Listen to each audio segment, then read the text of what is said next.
Hey, it's the Midnight Raven, and today we are doing the unknown victims case, the Isdale woman. So, if you're new to my channel, welcome. I am the Midnight Raven, looking very spiffy in my little cat top today. We are doing True Crime with Raven, the Unknown Victim series. So, this is a new series I brought to my channel.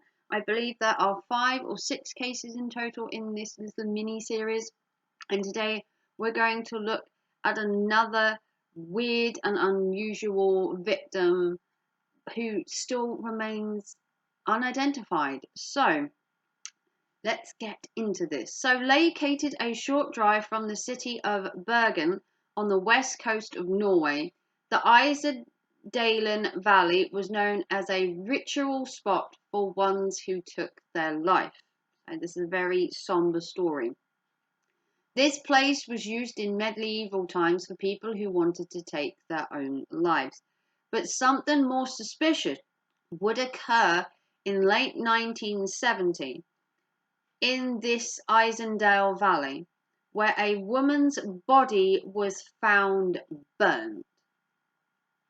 So, when the body of a woman turned up, it was discovered on the rocks and it had been burnt to a crisp. An empty bottle of sleeping pills and 2 plastic bottles which contained petrol had been arranged around the charred corpse. Other personal items were also found, including the woman's jewellery. An empty bottle of spirits was also found by the body. So, judging by the items they found, this would seem an open and shut case. The woman went up to these rocks, was having a rough time, took her own life. It's a spot where this thing happens a lot. Question is this what happened? So the placement and the location of the objects was strange. One forensic scientist said it looked like it had been laid out like a ceremony or a ritualistic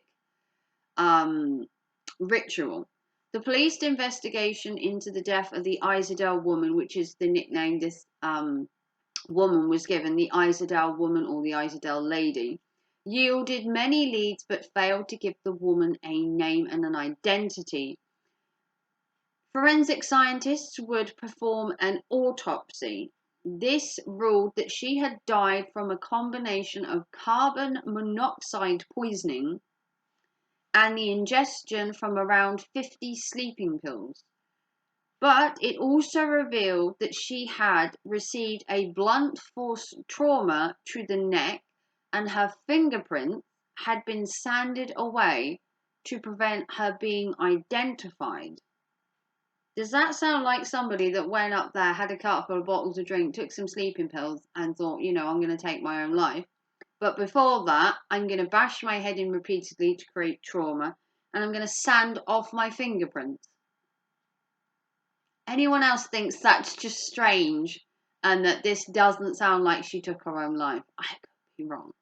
But we need to delve deeper. So, they would issue a description of the woman that they could from the charred remains.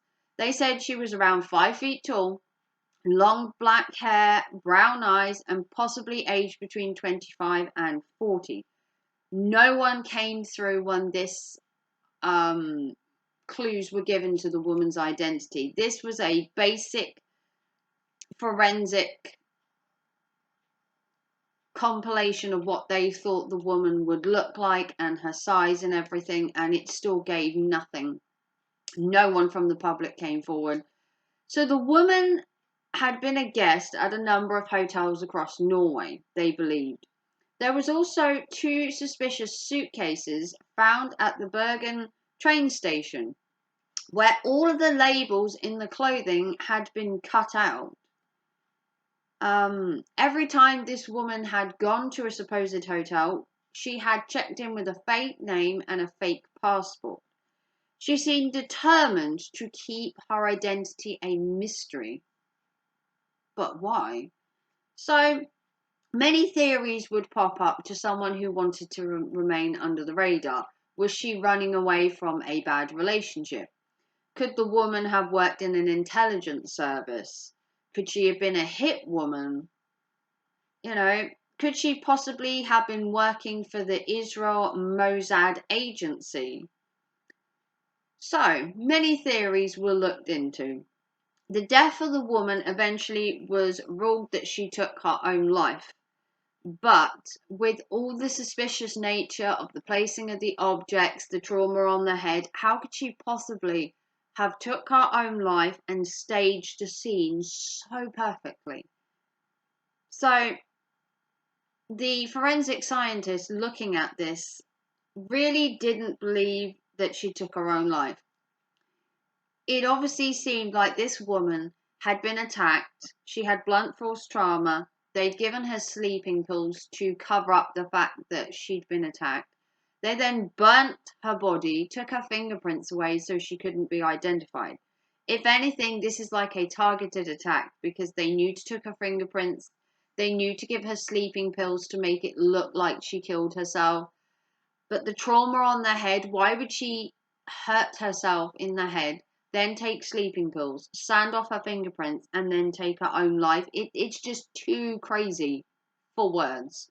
So the case itself was reopened in 2017 after her jaw was found.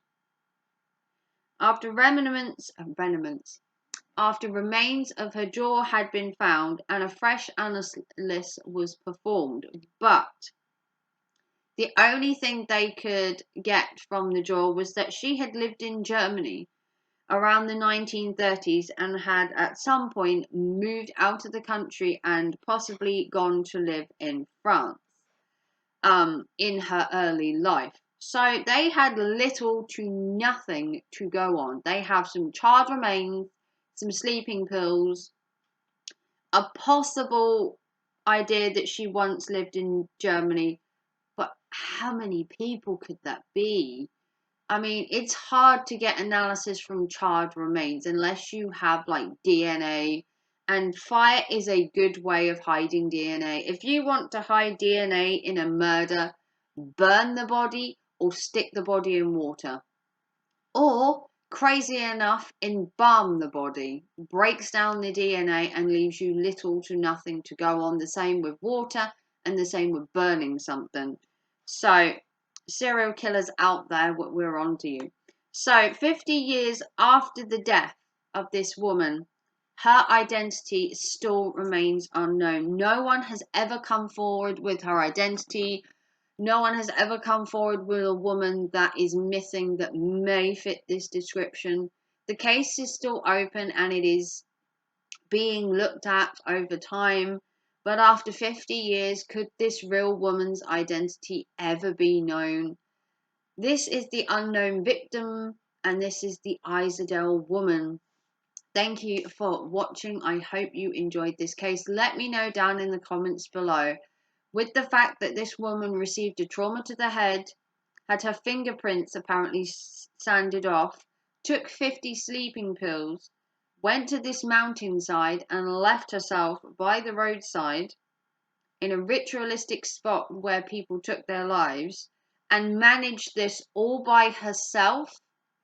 Can you believe that she would hurt herself in the head, take the sleeping pills, take herself to this location where she died, then supposedly set herself on fire while she was alive after taking the sleeping pills and hitting herself in the head and sanding her fingerprints off?